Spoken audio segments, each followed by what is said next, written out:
Akşamınız hayırlı, hormatly kardeşler. Bugün yine raşizm bilen bağlanşykly ýygnaşyklarymyza dowam edýäs.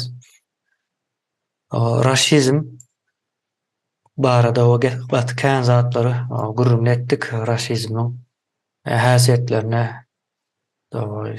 ýa-da edeni işlerine, bundan soňka etjek işlerine çelli sözüni etdik. Indi raşizmiň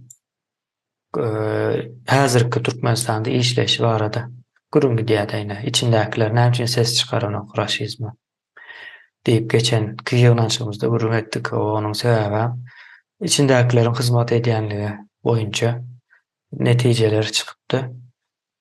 Indi şo barada dowam ederiz. Raşizm we oňa içerden hyzmat edýänler. Bular kimler we nähili hyzmatlar edýärler we nähili ýa-da nä şekilde edýärler bu hyzmatlaryny olara. Bugünkü ýygnaşygymyz şo barada gitjekdir. Kardeşler, raşizm bize ele geçiripdir ýa-da her türlü forma geçýär. Bir görseň padşah bolup gelýär, bir görseň kommunist bolup gelýär, bir görseň ýa-da hibrit imperialist bolup gelýär. Döwre göre şeklini üýtgedýär, ýöne maksady, niýeti şol bir zat.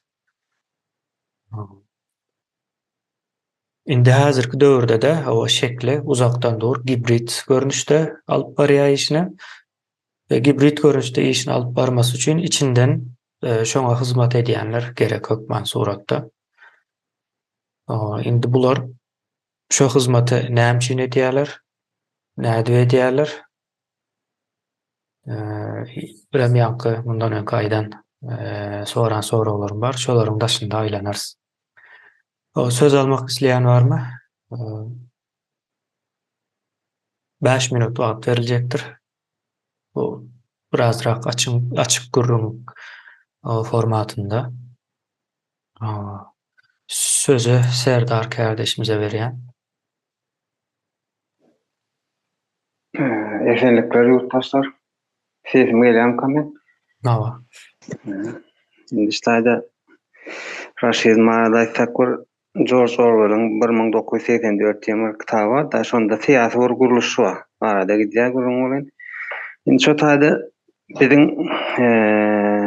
şu wagtky Türkmenistanda bolup geçen ýagdaýda bir artykmaçlyk bar, ýani artykmaçlyk hem goşanykda bir internet ýazylmandyr şo taýda. Indi biziň ýurdumyň içiniň raşizm näleerde saklanýar. Bir gap gözüňe getirseňiz, şo gabyň gapsy migrasiýadyr. Ýani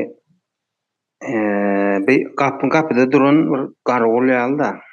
Hiç hili nähili aýdyn bilim taýdan bir üýtgeşiklikden içerik alanok, taşaryk çykaranda da ýene şonuň ýaly gapsakmanda artykmaç özlerine ziýan berjek näme diýip aýdyn, kitap bolýarmy ýa bir informasiýa bolýarmy ýa bir düşünje bolýarmy şo zatlaryň öňüni taklap durlar da. Indi taýda raşizm biziň ýurdumyza göze görmeýän genosidam getirdi. Buny näme getirip bilýär? Ýarym jahil saklanan halkyň bilimini kesseň bir kinetika diýip bir düşünje bar da.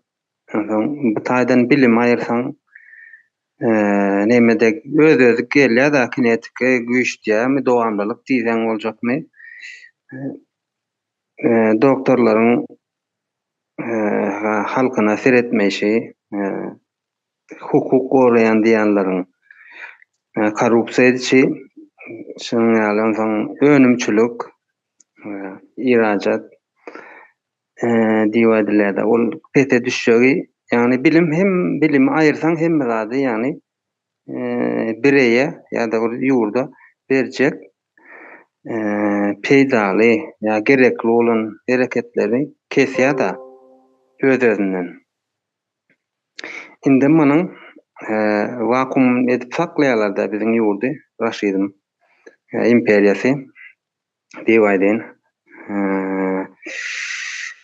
Media diýip bir zat bar bizde. Olum hyzmat nemäniň hyzmatynda, imperiýanyň hyzmatynda biziň ýarym jahil halky erteke öwredýär bu nähili diýsem. Ham hyýalda ýaşatmany öwredýär, ýagny paralel dünýäde diýerler muňa. Şol nähili diýip aýdym, propaganda görnüşinde alyp barýar-da. Madama şol owadan jaýlar, madama owadan eşikli adamlar nähilmişin, ýagny bagtly diýen bir söz bardyr, ruhy. Ýagny halkyň beýnisinde oturtýarlar da şunaly. Ýagny deňeşdirmäne hissat goýanoklar. Onsoň indi internet çykdy. Bir ýyllar bolýan indi internetem şonuň ýaly. Ýagny ýarym jahil halk goýuldy diýär, bilim bunyň bir häsiýeti bar.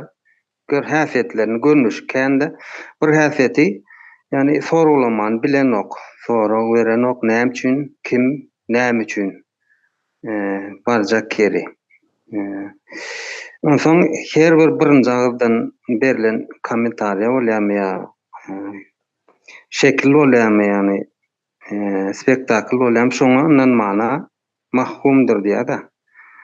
Onsoň kimden birinji informasiýa eşitse şoňa uýýar, tapýarmy diýeligmi? Onsoň içki türklere içki güdüsü diýärmi, näme? Orslarda podsaznaniýada şoňa şonda oturtýarlar. Ondan her bir pikiri daşdan gelen düşünjäni näme kawrap bilenokda, işläp bilenok. Şeýle ýugdaýmaly çeýnelip berilen ýugdaýmaly maglumatlaram şo ýutman başaranok beýnisinde oturdýarlar. Muňa dendi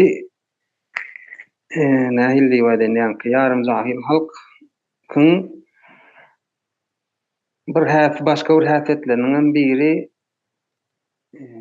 näme diýär, ýa-ni ýa sen şoňla pikirdeş bolmaly, ýa-da sen lider bolmaly, ýagny ortada gezen adam, ýöňe çykan adam hemme taraplaýyn näme bolmaly.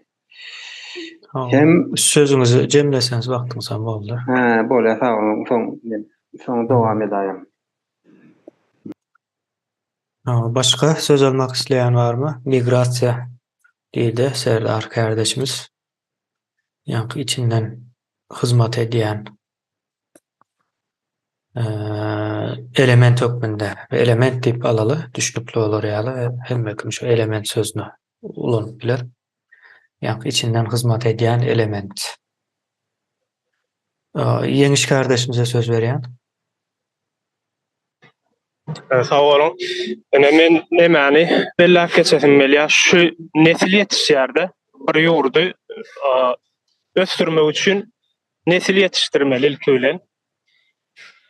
Bunun biziň mekteplerimiz bardyr. Ýagny Raşidyma içinden hyzmat edýänler diýdik-de, universitetlerimiz bar. Ilki çağalar baglary, mektepler, soňundan liseýler bardyr. Hünär öwredýän. Şolaryň hiç birem, ýagny şolara bilim bermek, meselem mektepde de çağanyň açmak üçin, ýagny bir çağanyň bir ýetinin nemesini, zehinini ýa-da bilýän tarapyna, köwet edýän tarapyny gözläp tapyp biljek iş alınıp barlayan däldir. Hiç şeýle mekteplerde diňe nesili zaýalaýandyrlar. Şu da ýagny mektepleriň bilim sistemi tarapyndan çağalar bagyndan başlap mekteplerde, liseýlerde, universitetlerde hemmesinde de ýagny Raşidyma hyzmatlar görnýärdi. Ýagny bir nesili zaýalýar. Her gedekde bir mektebe baran okuwçy 7 ýaşynda doldurany, her gedekde mektebe baran bir okuwçynyň beýnisini zaýalamaga çalışýarlar. Onsoň bizne halk jahil diýär, halk Nädip sahil bolmasyn? Ýani bir sistem bar işläp dur. Şol 30 ýyl bäri diýip ortalamda 30 ýylyň başyndan bäri şo bir sistem işläp dur we şu wagtdy şol başyndan bäridäki okuwa baran çağalar şu wagt 30-35 ýaşyndaky yetişen adamlar bolýar. Ýani 7 ýaşyndan mektebe baran bolsa häzir 32 ýyl wagt geçen bolsa 39-40 ýaşyndaky adamlar bolýardy. Häzir yetişen ýaşlar bolýar. Bularyň hemmeti jahil diýip biz hatap edýär. Ýani bilim alyp bilmedik ýeterlik derejesinde. Indem internet barasynda da aýdanymyzda internet şuňky dünýäde, şuňky 20-nji asyrda bize iň gerekli bolup duran wagty esasanam ene atalara däl şol mekteplerde okuyan çağalara, ýaşlara ýetişip barýan ýaşlar bir ýerden maglumat almaly, bir zatlar öwrenjekdir. Belki bir çygy öwrenjekdir ýa-da ýene bilim tarapyndan, medisina tarapyndan ýa-da sosiologiýa bilimleri tarapyndan bir zatlar öwrenjekdir. O bilimlere ýogam hatda Türkmenistanda şonu diýilen ýok etdiler. Yani şol zatlary öwrenmek üçin internet gerek, araşdyryp görmeli. Bunuň öňüni ketdiler, ýörüýdi. Bu da ýani internet tarapyndan hem şu ara gatnaşyk ulgamlar tarapyndan diýilýärmi ýa-da şol pudat diýilýärmi şo tarapyndan hem araşdyrma doly hyzmat edip gelýärler-de. İşden hyzmat edýärler. Bira mekteplerde bilimsizleşdirýärler hem de çağalar şol mektepleriň içinde de belki internet ýa-da el ýeterli gowy internet gowy işläp duran bolsa onu hemme taraplayın alyp biljekler, bilgi alyp biljekler çağalar. Bunu her nesil menesil ýörüýt etýärler şo zatlary, ýani araşdyrmyň aýakda galmagyny isleýänlikler üçin araşdyrma hyzmat etmek üçin we şolara hyzmat edip biljek nesilleri, ýaşlary ýetişdirmek üçin işleýärler. Sözüm jemledim ben. Sağ olun. Mektepler ve internet meselesi boýunça uşo taýlary öz nemelerini ýöre diýerler diýip aýtdy Ýeňiş kardeşimiz. Sözüm Merjen kardeşimize berýän. Salam mildeşler. Diýişiňiz ýaly meni nämeden görýän, mesela täze ekin ekennede garran agaç aňsat saýa berýär, daş töweregini ýapýar. Ýöne täze nesle gün boldugyça gowy hasyl berýär, gowy ösýär. Men ýaşlarymda degin geçjek bolýan.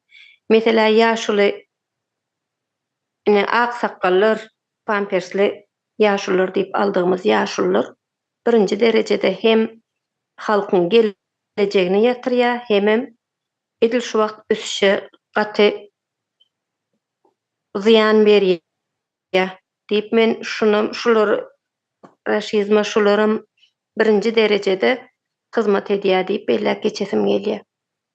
Men sözümü jemledim.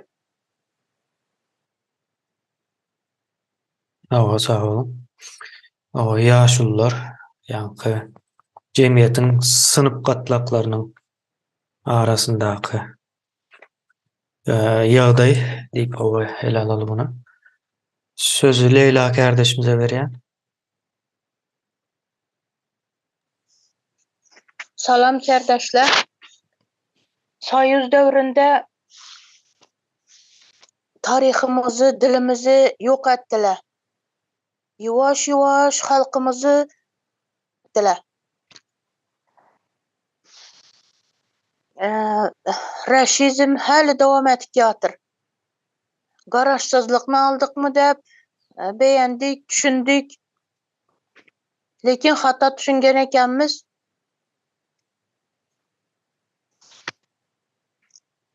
Halkymyz bir-birine düşman boldy. Millet aýyrdylar. Indem halkymyz bir-birine inanmas boldy. Çağalarımız ene atasız, mehirsiz bolup, bilimsiz bolup ösüp ýatyr. Bularny hemmesi raşizm dep düşünämen. Bularny hökman soňuna çykmakymyz gerek.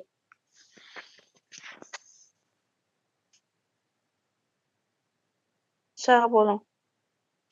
Şunu aýtjak edim. Ova. O jemgyýetiň nemesini düzgün tertibine bozdu diýip düşündüm ben. Ýalňyş düşünmedik bolsam. Ova sözü Miwe kardeşimize berýän. Salam kardeşler. Sesiniz uzaktan gelýär. Onda başka birine söz verin, ben bir näme deyin Ha, düzeldiğin bolýar. mesaj gelendir. Ondan Mhm. Bolýar. kapadı başlayacak ben. Mhm. Sözü Ýeňiş kardeşimize berýän, eger elini aldyran bolsa täzeden. Ine şu raşilmaklardan ýene bir gatlagy bardy. Bu gorku sistemasyny aýakda tutýan gatlaklar, ýani organ işgärler diýesini. Hemem türme syýasaty bardyr şolaryň, ýani türme basmak ýa-da türme bilen gorkuzyp bir işi etdirmek ýa-da bir zada gol çekdirmek ýa bir nemäni baglatmak ýa bir maksadyndan el çekdirmek edýän işinden meselem halk üçin, ýurt üçin bir iş edip duran bolsa şo türme syýasaty bilen, ýani şoňa basaryn ýenedilen korkusyny näme salýarlar, ara salýarlar we adamlara, ýani etjek işlerinden el çekdirilýär. Köp adamlara bu neçendine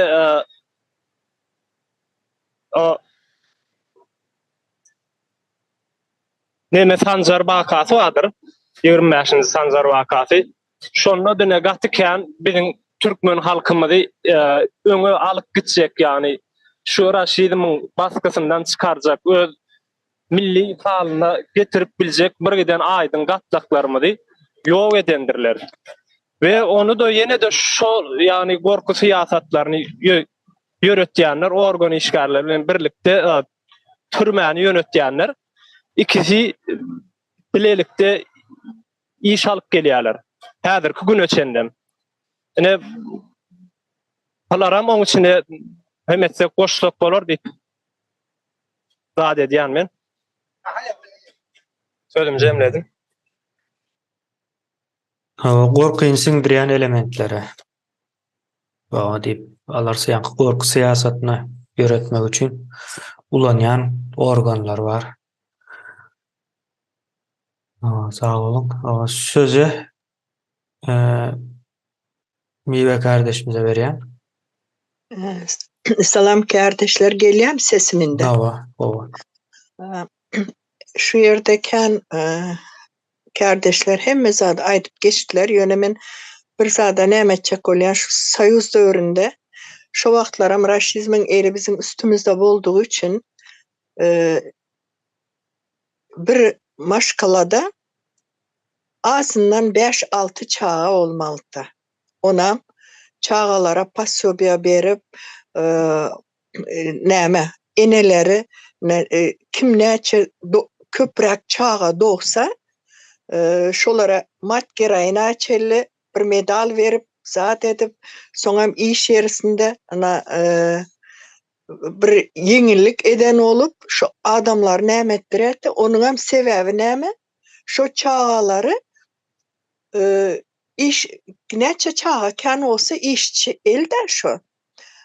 Ondan da şaram şu ene atalar edil näme ýaly kümelek ýaly diňe çağa doğup o çağalar bilen kan bir näme edip bilen ýok. Nähil diýim, hem hökümetiň işini işleýärler. Hem mysal üçin men öz maşgalamdan aýdanda enem biz 10 çağa ejem işden saat akşam 6-7'de gelenden soň daňa tinçe hamir edip o wagtlar dükkanda nan ýokdy. İstedik wagtyň baryp nan alyp bilen ok. Hamir edip daňa tinçe kir ýuwup uhlama yine işe gidip şoň ýaly işlän wagty boldy. Men aýtjak zadım şo wagtlar biziň ine çağalaryň bir belli bir wagty bolýar. sorak verip başlayalar da merak ediyorlar. Bu ne hil oluyor? Bu ne hil oluyor deyip şu vakti en ataların şu çağalar bilen gürün etmene vakti olmayadı. Kavak şu ağzının üstüne köp gepleyen yum şu ağzını deyip urulan vaktlara oluyordu. Okacak. Şonda enemiz atamız yatan vaktinde lampaları yakıp kerosin lampaları yakıp gizli gizli kitap okan vaktlarımız oluyordu. Yine şu vaktan akasvıtsı biz indi nämet şu vaktan hem şu raşizm öz ellerini bizim üstümüzde tutup bizi kulçulukta ne işledip misal üçün paxta yığdırıp studentları alıp gidiyordu. Neçe vakt özümüzden 1 ay, 2 ay, 3 aylap şu sadıklarda mı, kolhozların nämelerinde mi o meydanın içinde palavoy diyorlar. Oturup iyileyen, nahar iyileyen şu yerlerden kravatları koyup içinden neçesi kesel olanı boldu, neçesi yılan çakanan boldu. Yine şeydi bizi işledip geldiler. Indi bizem şu 30 ondan sonra yine bakçalar açılanda bakçalarda например vaspitateller çağalara doğru düzgün terbiye beren yok. Sonra 30 yılın içinde ondan önkünü ait geçtim de 30 yılda beğendik, hemmemiz beğendik. Şimdi öz elimiz, öz yakamız olar. Biz neymiş etsek edip bileriz deyip yöne gün günden beteri geliyor. Sebep halka korku nämetler. Öňbir az mutlak çokta birbirine misafirliğe giderdiler. Komşu kolamlar arasında например, bir inek alsa pulu yetmese ya bir halı alsa pulu yetmese komşusundan 5-10 manat pul sorasa çıkarıp veriyordu şu. Hiç kıskanan yoktu. Son yine 30 yılın içinde prosentten bir zat çıktı. Doğan doğana düşman, komşu komşuya düşman, o onu görüp bilen yok, bu bunu görüp bilen yok. Birinin yanında ağzını açmana korkuyorlar. Sebep biliyorlar, iş yerinde baskı, yören yerinde baskı, bu men şuların hemmesini raşizm planlap yuvaş yine bizim şunki gelen derecemiz şu yerlerden gelip nämetdi deyip düşünüyor. Şimdi kan geplemen vakt köp aldım naverine. Yo, daha 20 sekund wagt kaldı. Onda bir cemleyin aytjak sadım ina häzreçeli ina paxtaları häzreçeli zorla näme bilen ýygdyrýarlar. Nämeýe biz paxta görýäsmi? Bizi ýygdyryp paxtalar nire gidýär? Mysal üçin buğday ekýärler, görýärlermi şonuň huzuryny halkymız? Elinden alıp gele şu taýar olan wagtynda komitetam şo ýerde, prezidentam şo ýerde, ýöne halk ýokdur. Halk gidene taýar etmeli. Ine bulan näme? Biz yer bizinki däl. Toprak bizinki däl. İstedik zamanı bizim öýümüzem ýykyp bilýär bular. İstedik zamanı ine yurttaşynda gece gündüz işlep öý salýarlar. O öýler bizinki mi? Bizinki däl. Şoň üçin biz täze Türkmenistan gurulsa şu topraklara eýe bolduk, wagtymız o topraklar bizinki boljak. Cemläp bilirsiniz. Boldu, ben şimdi cemledim.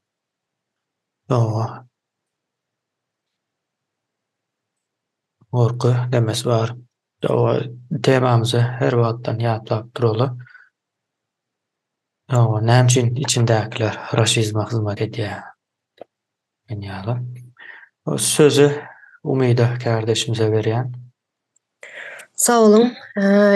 Kardeşler, mene şöyle raşizmin yurtun içinde delden yurtun daşındaki ayaklarından üstünde durup geçecek. Mesela jurnalist sumaklar var, goşadırnak içinde özünü apozisyoner dep yürerler var. Şular mesela Velsapar var, Allah Murat Rahim var, soňam Döwlet Bayhan diyen ýaly, soňam opozisyonerleri adını tutmak istemeyen, yani bir sürü var, çıktılar hazır. Şular mesela 30 yıldan beri, en son 30 yıldan beri hiç kimden ses çıkmayadı. Bunları hiç tanımayadık biz. Son halk ayaklanıp başlandıktan sonra bunlar ortaya çık başladı. Tariha gitsek, tarihte mesela näçe 100 yıldan aştı bizden tarihimizi sakladılar, gizleyeler. Şular jurnalist diyenler hiçbiri çıkıp gerçek tarihimizi hiç aytıp geçmediler. Jurnalist bolsa doğru, yani gerçek jurnalist bolsa şular aytmalı bizlere tarihimizi. Ama hiç aytmadılar, saklap geçtiler, saklap gelýärler häzirçeler. Şular ina şu nämenin raşizmin ayakları, daşardak ayakları. Sağ olun, şu häzirçe sözümü jemleyin. 5-nji koloniýasy bolýar raşizm.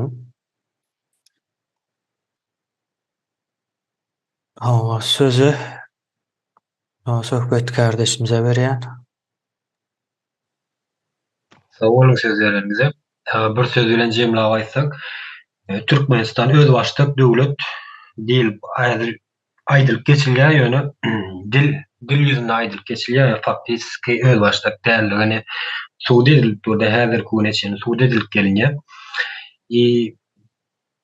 Bir ýandan girip başlasak ine islendik bir döwleti ýok etjek, islendik bir milleti, döwletiň içinde millet ýok etjek bolan şu döwletiň nemesini almaly, bilimini almaly, berilýän jemgyýete berilýän bilimi. Ine Türkmen halkynyň häzirki wagtda ýetişen çağalaryň öz başlyk bolanyndan häzirki güneşinde ýetişip gelýän ýaş nesle berilýän bilimler nähil derejede bilim berilýär. Yani dünýä standardynda ya şolary ýetirilýän kitaplar, okumak üçin berilýän kitaplar ya döredilýän mümkinçilikler nähil derejede döredilýär.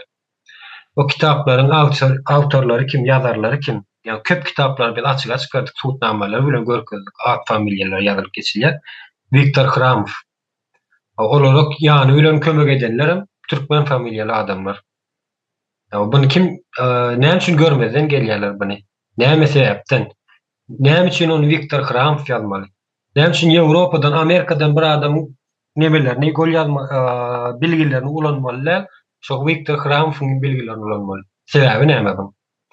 İkincilik bilenem ýa-ni döwletiň öz başlyk döwlet bolsa, döwletiň guruluşlary bolmaly, öz başlyk işleýän guruluşlary.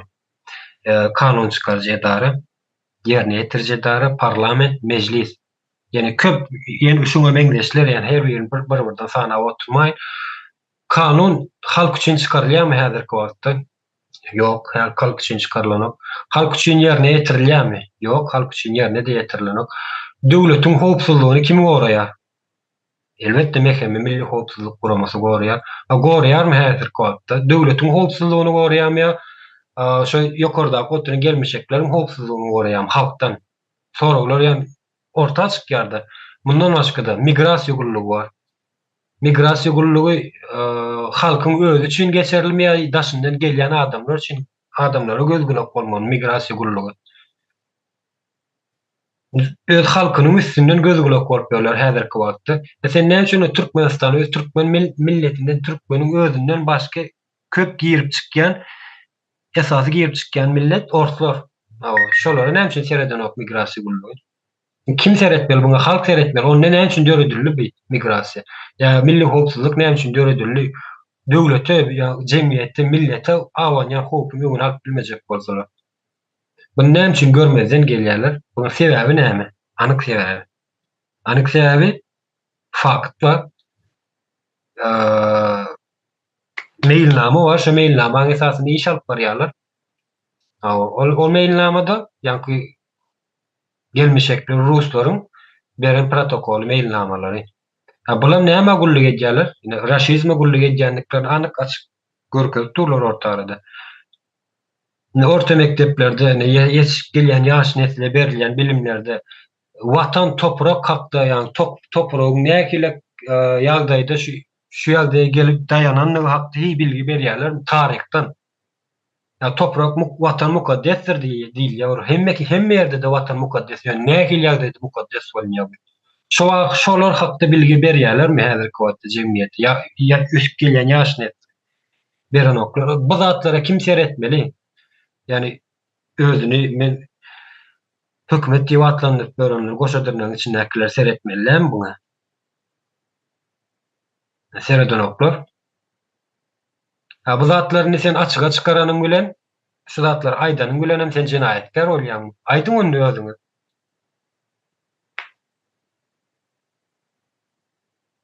Şuna benzeşen ýene bir topar nemeler bar. Yani Tuğçe kardeşimizden bir doğru verlek geçtiğinde şöyle apozisyonerleri var ya olmasa. Olan apozisyon hem jurnalistler hem ikisi bir hem jurnalist nemesin yöretgeler hem apozisyon nemesin yöretgeler olur. İkisini bir vakti. Onun bir kastlayını gelir halka karşı. O sisteme karşı der. Bunun deyip sebebi ne mi? Raşizme gulluk etmek. Ne hile gulluk etgeler? Ne açık aydın gizlice ama tronoklar gulluk etkenliklerini. Edip duran işlerin cenayet dönem milyarlar. Nene gıynasak da gulluk ettirler hedir kvalt. Sözün cemleni şu yerde.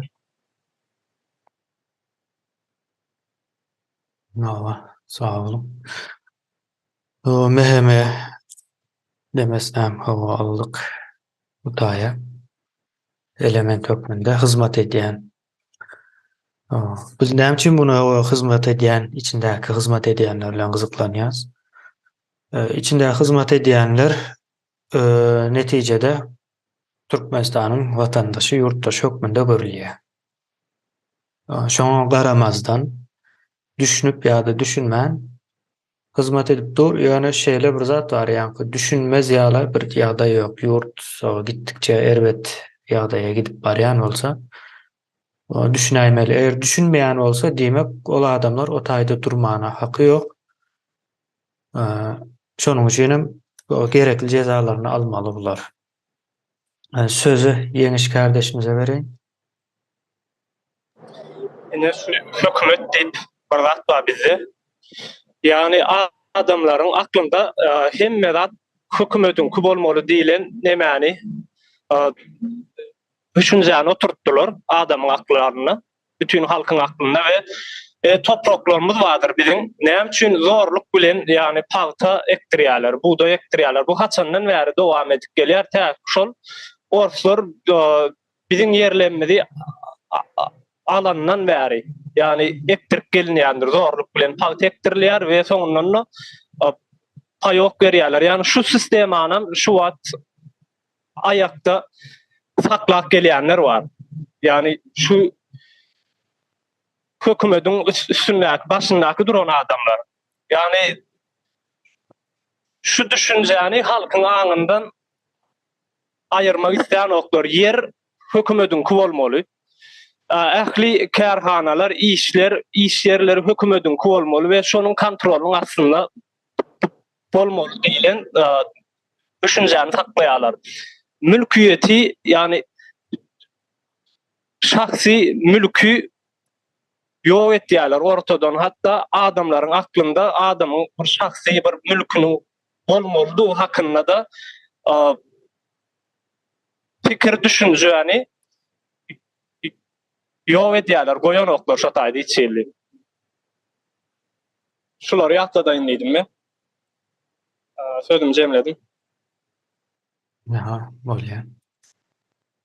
Sağ olun. Sözü Serdar kardeşimize berýän.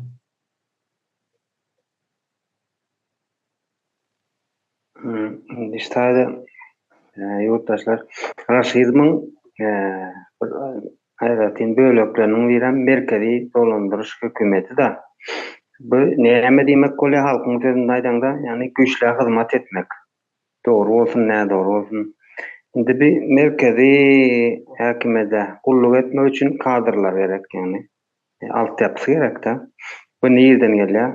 Bunyň erkekler üçin harby borçluluk diýip barda gulluk diýip geçýär bizde. Bir taýda orsun dilinde dedawşina diýip gelýär, kommunizmden näme gelýär da. Indi bu taýda näme düşünje oturtýarlar ýaş olanlara güýçlüninki näme dogram bolsa sen şoňa hyzmat etmeli ýani. Taýda nälim aýryntylaryna girseň, taýa girseň çydak gelmeli, gep söýleşdiň çydak gelmeli. Bu herekadem şol ýankene beýne oturtýar da güýçle hyzmat etmeli. Ýokardan diýip bir näme termin dörýär-de. Indi bu taýdan çıkan kadrlar näme işleýär? Bular gidiýärler merheme diýip adlandyrylýan ýeri milli hopsuluk. MBD gidiýär, içeri işler. Yani bu taýdan gidip bilýär, näme gidip bilýärler. Tamojna, migrasiýa hemmelik diýen ýaýrýar bu taýdan çıkan adamlar. Indi manyňam aňarsy näme? Manyňam aňarsy ýurdun içinde yani merkezi dolandyrşy döwlet diýýärler ýurtlarda ilm berilen ok. Dogry bolan ilm berilen ok. Yani dogry bolan ilm berilmese de dogry düşünje oturan ok. Şonuň üçin indi ştaýda mehkemelerin yani milli hopsuzlygyň näme üçin öz halkyna batyş edýändigini, yani öz etmeli işiniň garşylyklaryny hereketini edýän ştaýdan gelip çykýar-da. Halkyny yani ýurduny goramaly derine, saklamaly derine afudalygyny halkyna batyş edýär. Yani ilimsiz, soňam bilimsiz kadrlar yetiştirýär-de raşizm. Şeýdi ben göze görünmez genosidi öz eli bilen öz edýär. Sağ olun.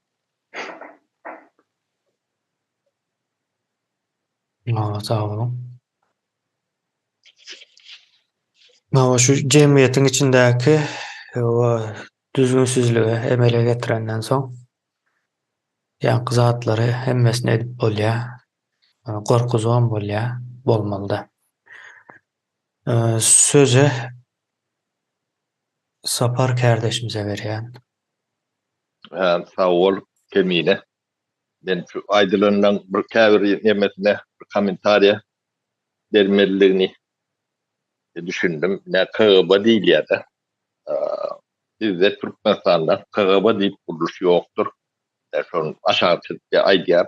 Bizde siyasi polisiýa diýip bir tema bar. O ady KGB döwlet howpsuzlygy zat diýip bilerdik. Bolýan ýöne funksiýasy siyasi polisiýa diýilýär. Yani siyaset bilen meşgul bolan adamlaryň iýdinden iýderlemek, batyş görmek we şolary siyaset bilen meşgul bolmady ýaly geçmek. Bu döwlet howpsuzlyk demesiniň içine girýänlerdir. Döwlet howpsuzlygy bu zatlar bilen meşgul bolmaýanlardyr, bolmalym der. Bu näme aňladýar? Türkmenistanda ente şunu çendi. Döwletiň howpsuzlygy barada işleyen ya da alada ne diyen son bir cahil diyen kuruluş yoktur. Bari alak kulkur nedir? Türkmenistan'da köp zat bari alak kulkur nedir? Yönü tesir edir. Yoktur. Yani adı vardır, içi başkadır. Mazmunu başkadır. Ya da büyüğünün tersidir. Yani, migratı var adı kurum ettiğinizde. Yani dünyanın hiç bir yerine migratı kuruluğu deyip Türkmenistan'da kıyalak kulluk yoktur. Bolması mümkün hem der. Bir siyasi kuruluş kimin daşına çıkmadı, kimin çıkmadılarını düşünediyen şoňa benzeşlemeler ödem büyüğünden yani Türkmenistan'ın işlemeyen mortal yazılan konstitusiyası vardır. Şoňa 100% yani 180% terste döredilen bir kuruluştur. Bu da hakları görüp bilmediler için Türkmen halkını cahil aklamalı. Der cahil aklamalı. Yani, internetten, başka dünyadan informasiya gelmeyinden, gitmeyinden mahvub eder. Okulun, bilimlinin demeleri, desalarını edil. Şu an Türkmenistan'da kıyalak yağdaya getirirsin. Son içinden bir topar cahil çıkmadı. Onun içinden akıllı adamlarım çıktılar. Ama halk deyiktir içinden ya ilek deme kötülerim akıllı insanlar çıkyandır. Yani KGB diýilýän, siyasi polisiýa diýilýän edaran esasy wezifesi şol adamlar tapıp şolary ýok etmeliler. ya da ösme diýerler etmeliler ya maýyp etmeliler. Bu tabiat doğruna da şunalaktı. Şu adam onlara güçlünemedi. Akıllı adamlar çıkyandır. Köpçülük bunun içinden çıkman bolyanlardır. Yani şolar tespit edip yok edilen. Her türlü ya da bu avraydan düşünmeyendirler. Demediyendirler. Bu yeka yani raşizm ulan demesem derler. Yani ösmesini çäklendirmeli, çäklendirmäge güýji ýetýän başga güýçlüň ulanýan demesidir. Yani Türkiýede de şu atlar o Türkiýany öwrenem soň içine demedem soň taýda o Türkmenistanla ya Sovet demesinde elbet komünistip o akıllı, bilimli, düşünceli adamları yok eden oradalar. Türkiye'de o komünistip yok ediyordu. Sanak kurun ödüm demokratiya bari alak bolup görünýän demedi de. Ýöne şahirlerin, yazılarını sanak geçin. Şolong hemme jetini halk düşmanı edendirler. Olong atları yemedir, at bu yemede ağda oturmayın. Kendir. Yine yankı imperiyan oyun oynaşı hem bir yerde mengdeş o gidenler de yönü koyup gidenlerler iyiden yetiştiren adamlar var. Onlar bir nesil, bir küç nesil o yurdu soror yalak sömürür yalak başartalar ömrlüğüm edecektirler. Etki diyorlar. Yani şu atkı ne 30 yıl şoron eriyle yönetilendir Türkmenistan. O sizin buna yetenlerin büyük sebepleri şudur. Olmasa ben bir devletim perdendi olurnanin o dipen neyle yokoru bolunu da maksadım neyle korunu öz halkım için yamanlık eder. O sözünüz yoş cemle. O yamanlık o de yamanlık gördüm deyip bilersiniz ne? İnternetin yapıklığı yani bizcik yani nun demeden bir neme tuğutnama o bir halkın yani havar alma mümkünçülüğünü hem çık mahrum eder. Ya tiyahat etme hukukunun dahilik mahrum eder. Bilerek o da atlan hem meclisinin iqtisadiyetin demesine tesir edilenden şu derecede bilginiz yok. Yani devletin başına geçen oldu. Onun omuna korrupsiya değil yani. Ben bir yine de bir kimin hayiş ediyen kemine korrupsiyan o kendini ödlerin gurrun ediyendirler. Demediyendirler. Yönü sodatın büyük demesini koyyan tütünlü koyyan ödlerdir. O cahil nesil yetiştirendirler. Cehaleti işalyandirler. Cehalet devlet işinin hem için var yani. Din oğurluk için. Başka hiç hal için var bilenlerdir. Tabii iş bilmeyen yerik ne hem için var yani. Şunlarla soru vardır. Bilmeyen işine ne hem için talip oluyor. Şutak var yani. Var yani olsan oğurluk etmeli var. Çünkü bilmeyenlerini şutak etken adamın bilyen. Çoğuruğun bilyen. Cemiyetin bilyen. Yok ordum şunlarla aşağım şunlarla. O korrupsiyan sen otaydı. Yunalman mümkün değil. Yani soru realak demeler kendidir. Ne Türkmenistan'ın bedbahtçılıkların büyük demesi şeydedir. Düşünüp bildim ödeyen bilmedim. Tabi olun. No.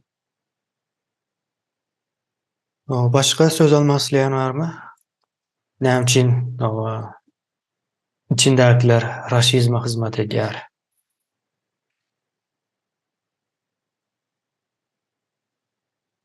Şimdi meşrutayda edilen gurumlardan umuman o cemlep ayrılandı. Her bir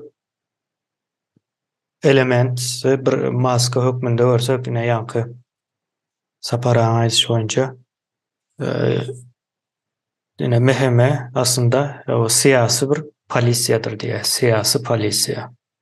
Mehemenin ya da KGB'nın o mehemeni diňe maska hökmünde ulanýar. Inde migrasiýa geleli, o migrasiýada bir maska hökmünde bolsa, maskanyň aňyrsynda näme bar diýip sorasak, onuň aňyrsynda insan resurslaryna üpçün edýär. Misal üçin şu wagt Türkmenistanda şu wagt bolup duran zat daşyndakylar içine gelmez ýaly edýär. İçindekilerin hem daşına çykmak üçin azrak bolsa da şert töredýär. Ýa-ni dol açyk däl. İslan wagty ýapyp biler ýaly şert töredip goýupdyrlar. Şu wagt biziň hasabymyz boýunça ýurdun içine girýänden daşına çykýan 2 hisse. Gaty uly bir näme san. Demek migrasiýa bir maska insan resurslaryna kontrol edýär. Näçe adam çykmaly, näçe adam girmeli, ýurdun içinde näçe adam galmaly. Umuman raşizmiň işini aňsatlaşdyrmak üçin ýa-ni insan sany tarapyndan Türkmenistanda o geçirilen geçenki ilat ýazuw diýilen zatlaryň bir tarapyndan ine şu ýa-ni migrasiýa maskasynyň aňyrsyna gidýär, ýani raşizme görmeli gidýän bolmaly. Misal üçin o watan habarlary bir maskadyr. Aslında hiç wagtdan habar berenok gurulandan bäri diňe propaganda görkezýär. O mektepler bir maskadyr. O mektep maskasynyň aňyrsynda o cehalet ýatandyr. O ýaşlular bir maskadyr. O ýaşlular ýa-ni ýaşlaryň ýerine eýelep durandyr diýen ýa-da ýaşlar diýip aýdýanymyz aslında ösüşi gözüňizde tutaly. Ösüş elmi dama her täze nesil bilen meýdana gelýän bir waka da ýa-ni jemgyýetçilik wakasy diýeli. Ine tutsahanalar bir maskadyr, onuň aňyrsynda gorku ýatandyr, gorkuzmak üçin. O hökümet bir maskadyr, hökümet aslında bir raşizmiň hyzmatçysy bolýar, soňam o hökümete bize ýa bir padşahlyk hökmünde servis edýärler. Ýa-da şeýle bolýar, o indi biz bu taýdan şu neme boýunça o ýola çyksak, içindekiler näme üçin hyzmat edýär? Raşizme diýilen jogap ortaga çykýar. Sapara söz almak üçin elinizi aldyrdyňyz ýaly. O bir deme goşoýun diýdim temine. Bizim Döwlet Howpsuzlyk Komiteti onuň migrasiýa gurulugy soň polisiýanyň ýokarky wezipeli ýemelerine şolaň ýokary çiğinli nemeden hem beceri ortayadım demesini utorandı. 80-90%. O KGB'na 100% şu tayda hem beceri ort nemesinden gelýär. Türkiýede utoran nemeleri işe dalýanlardyr. Başta 92-93 ýyllarda Türkiýe kän okuwçy we waýenli neme uğurlanan. O beýlek nemelerden şolar şu wagt teretden de ýokary wezipelerde işlemede adamlar boldy. Onu ýok. Bu näme anladýar? Sen Döwlet Howpsuzlyk Komitetiň ors ýetişdirerdiň. O Döwlet Howpsuzlygy sen kormada. Ne? Aydan muýstuny bunu ýetireýin diýdim kemine. Başla. Sağ ol. Ýa-da şeýlere görünýär, o kardeşler, goşmak, aýtmak isleýän zadyňyz bar bolsa, aýdyp bilersiňiz. Ýa-ni içindekiler näme üçin raşizme hyzmat edýär? Ýa-ni içindekiler diýende düşünükli şu guramalar, guruluşlar, döwlet diýil ýani, hökümet diýil ýani. şoňa değişdiler. Näçe hyzmat edýär diýilen sonra aslında şu hemmesem raşizma değişli bolup görünýär-de. Onu guranam şolar. Sözü Serdar kardeşimize vereyim. Indi ştada imperiýanyň ýa-ni raşizmy nähil diýip aýdyn. Sosiolojik halkyň sosiolojik durumuna feredýär berim. Yani psikologiyasını ne göre hareket edýär. Bu taýdanam näme edip bolýar diýsen.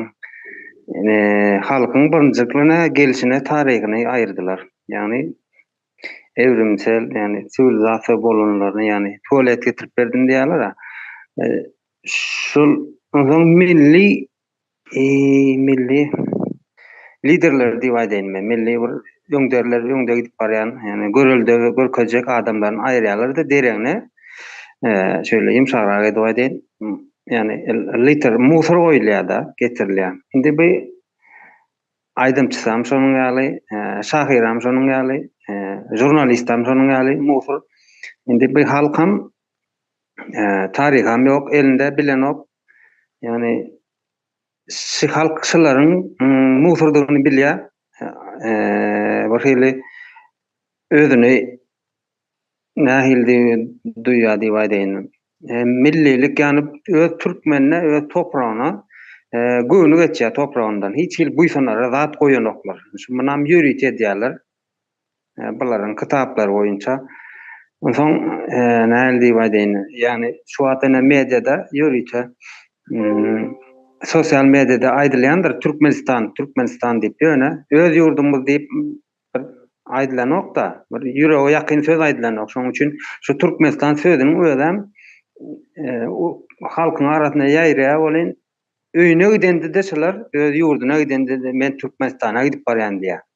Şöýdip ýarym jahil galan halk özüni togudanyny bilenok da başga biriniň pikirini alýar da. Yani impoze edilýär diýip aýdýarlar. Şonuň ýaly. Soň başga da bir görnüş bar, lider, yani orta arada bir klon goýarlar, kuklany şymada erteden aşamaçyla mediada, telewizorda biziň prezidentimiz öýtdi, biziň prezidentimiz beýtdi, etsetme aýdylypdy. Indi bulam pikirlenip bilmeýän halkyň pasaznaryny näme diýip oturýar? Başkalar, yani ertekini oturtýar beýnisinde. Özü gelmeli, inşallah, maşallah, sabır, şükür. Şu sözleri öz oturýar. Yani hareket görüp ýoksa başka pikir oturýar beýnisinde. Şonuň bilen mene jogapkärçilikni öz boýnundan, öz ýurdu üçin bolan jogapkärçiligi öz boýnundan özüjik aýyrýar halkyň. Sag bolun.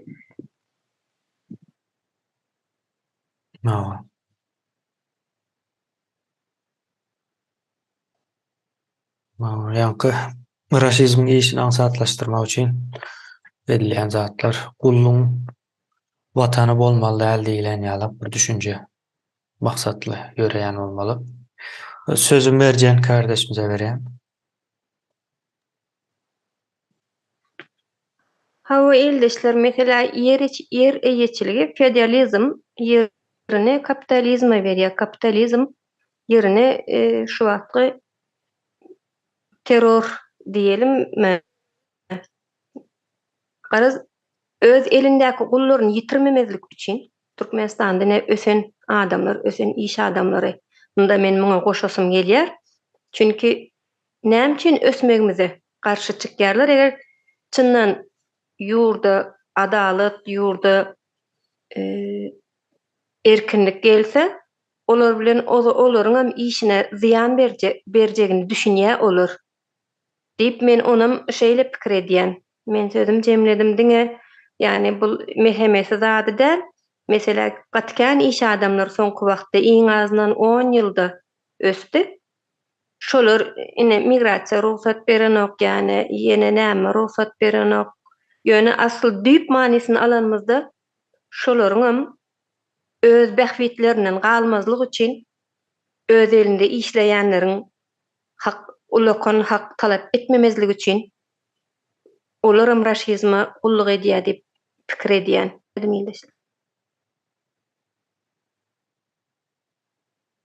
Sağ olun. Sözü Cemal kardeşimize vereyim. Türkmenistanyň konstitusiýasy depgilenip raşizmin işini aňsatlaşdyrýar. Sebäbi kanun ýerinde görülen ok pul para hiçe şu wagtçyn 30 ýylyň içinde garaşsyzlyk döwrümiz alalymyzdan bäri kanundan hemişe beýikde tutuldy. Aslında kanunlar her bir vatandaşyň arkasyndaky dagy däldi. Aslında kanun biziň arkamızdaky dag. Ýöne şoň ýeri bir şahs bilen değiştirildi-de, o da raşizmin işini aňsatlaşdyrýar. Şoň üçin kanuny eýe çykmazlyk, kanun dep bilemek, kanun ýok katarynda görmek ýa-da barda işlänok diýmek, bar ýaly görkezmek raşizmin işini has aňsatlaşdyrýar. Kanun bar ýerinde raşizm öz işlerini öňe çykaryp ýöretip bilenok, kanunsuzlygymyz, kanunumyzyň ýoklugy ýa-da kanundan ýokarda gaty kän zadyň gelýänligi üçin raşizmin işi aňsatjak suýal akyp duran görnüşde muňa da bütün kanun goraýan organlar ýurdy dolandyryp oturanlar we çağalar bagyndan başlap propaganda işlerini şu çağalaryň dilinde de saýradyp oturan ähli halk bolup şeýdem raşizmin işini aňsatlaşdyrýar. Men sözüm jemledim, şunu aýdasym geldi. Sağ olun. Kardeşler, umuman o düşünce elde ettik diýip aýtsagam bolýar. Raşizm ve Türkmenistanyň içi bilen nähili bağlanşykly. Türkmenistanyň içinde nädip bu işlerini alyp baryp bilýär diýilen. O soralara jogap berjek bolmalydyr. Şonuň näme zatlar orta çykýany o görmelidir. Sözü söhbet kardeşimize bereýin.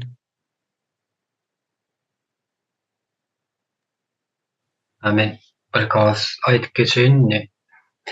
Şu aýdylan sözlerden soň şeýle sonra orta çykýar-da, kanun barada agzarly. Ya şu kanuny goraýan hukuk goraýjy edarasynda işleýän adamlar hakda söz açyrly. Ole şol kanunlar men peýdalanmajak bolsam şu kanunlar, ya bolmasa şu kanunyň üstü bilen meni ya olmasa başka birini onu bunu istenlik birini depgileyen bolsalar, şu kanun goraýjy edarasydaky işleýän adamlar näme üçin şoňa göz ýetirenok, näme üçin görenok diýilen soralar ortaga çykýar. Näme sebäpden görenok? Yani men azat erkin ýurduň içinde hereket edip bilemok. Kim bolsa bolsun, istenlik Türkmenistanyň watandaşy azat erkin hereket edip bilenok.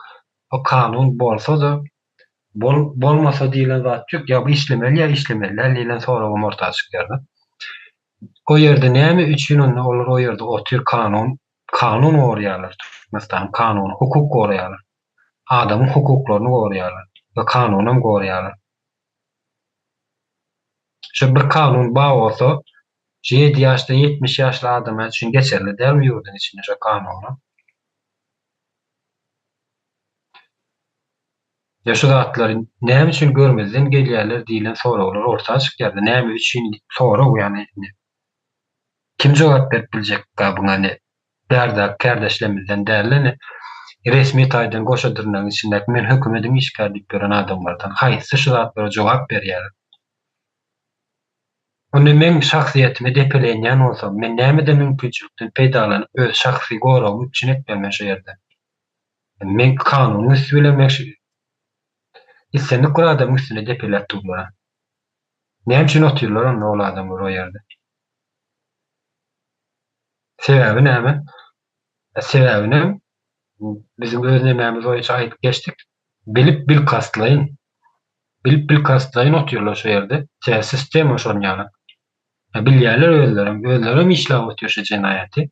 Ýöne oturýarlar. Sesini çykaranoklar. Ses çykarýan adamlara da ýokarda gelýän buýruk esasynda baş edýärler ýa ýoklaýarlar şolar ýaly. Milli duýgusy oýanan adamlary. Ýa-da şolar ýaly adamlaryň elinde de ýurt galýar häzirki wagtda. Men jurnalist diýip bir çykyp berem. Nähili adamdan bilýäňiz hemme gaýda oturmaýyn. Nähili korup çykdy? Türkmenistanyň jurnalistine. Näme iş bilen meşgullanýar? Şahsy iş bilen, şahsy özü näme düşen etdi, şahsy nemesine goşulanmak. Yani arka tarapdan.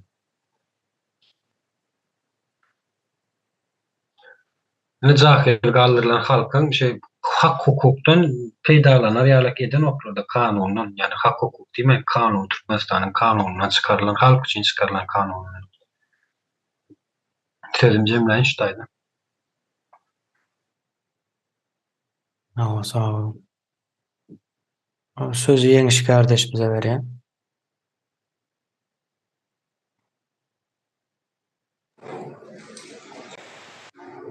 Ne berde ýene ilginç bir ýagdaý barda. Nähilleki at berjem bilemok men muňa. Yani Raşidyma hyzmat edýänler bar ortada. Hyzmat edýärler we göze de görnýärler. Ýöne ortalykdaky nesillere ýa-da ýurtdaşlara, halka da şulara, şu hyzmat edýänlere el sarpdyrýarlar. Şu hyzmat edýänleriň şanyna aýdym aýtdyrýarlar, goşky düzdürýärler, heýkel dikdirýärler. Ona hillek neme bermeli yani at berip bolar. Yani sen ortalykda bir Raşidyma hyzmat edip halky hor ýaşadýan, milleti soýýan, milleti ýok edýän we ähli millete degişli ähli baýlyklaryny ellerinden alýan bir topar var. Bunu da halk bilýär ýöne. Görünürde yani şulara hyzmat edýänlere el çarpdyrýarlar. Yani şanyna aýdym aýtdyrýarlar, bir giden aýdym çykýar, goşgular çykýar, heýkel dikýärler buňa garşy. Wadatlara nähillek neme goýup bolar? At goýup bolar şuňa. Jemle. Doğru soru. Bulara ine nähili at goýmaly? Watan dönügimi, halk düşmanymy diýip bu atlaram ýene de awtoritar ýa-da totalitar rejimlerde ulanman bir neme de. Demek bir ady bolmaly. Sapara söz bereýin. Sağ ol Kemine. Suat bir bara adını aydayın. Suat ya şolor yurdun eýesi. Şolor ya milisiýa, polisiýa, KGB, hukuk goraýjy organlaryň atlaryny demek. Korkun emes ki. Hükümeti. Yurdun eýesi şolor. Şuna senin şeyle. Bolun. Yurdun şulun eline bolsa onu halk iştat goranok, şoň üçin halk yurdu terk etmeli bolýar. O terk etdi. Raz tapyn ýigre ağaçlarda galanan çykdy. Sebäbi bular ýalyk ýurtda ýaşamak mümkin däl. Bular Türkmenistan eken, ýeri bolanda da ýurt şular ýalyk demäň edile geçenler, o taýda ne işlenýändir, ne ýaşadýandyr, adamlar nähili zahiren bolsa, şoňa akly ýetýän bolmaly. Men fikrimçe şeylere. Ya, şulan suat gatlary halkyň eýet, ýurdun eýet bolar. Ähli nemeden şolardan toralmaly. Men aýdyp biljek demem şol, täzat tapdy diýseniz, onu giredin, demedin. Yani suat şolar ýurdun eýet şolar. Fakto. Sizi çıkara fiilde çıkarya, sala fiilde salya, basa fiilde basya. Nedeti gelen nedip bilýär. Nedip bilýänime şu diýär. ýurdun eýet diýerler. Ýagdaý şunlara. Sag bolun.